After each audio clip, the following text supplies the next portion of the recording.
بسم اللہ الرحمن الرحیم۔ تمام بزرگان دین نے پوری کوشش کی کہ اللہ تعالیٰ کے قرآنی احکامات اور سنت نبی کریم صلی اللہ علیہ وسلم کی پیروی کریں، اور انعام میں رب تعالیٰ نے انہیں اعلیٰ ترین مقامات عطا کیے۔ ہم کو بھی اس کی تکمیل کرنی چاہیے کہ اللہ تعالیٰ کی قربت نصیب ہو۔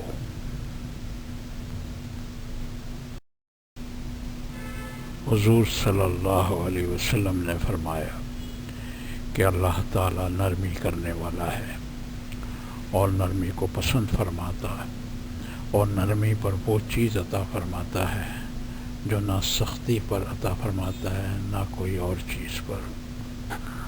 اور مسلم کی ایک اور روایت میں ہے کہ آپ نے حضرت عائشہ سے فرمایا کہ تم نرمی اختیار کرو اور سختی اور گالی سے بچو، اس لیے کہ جس میں نرمی ہو اسے زینت حاصل ہوتی ہے، اور جس سے نرمی نکال لی جائے وہ عیبدار ہو جاتی ہے۔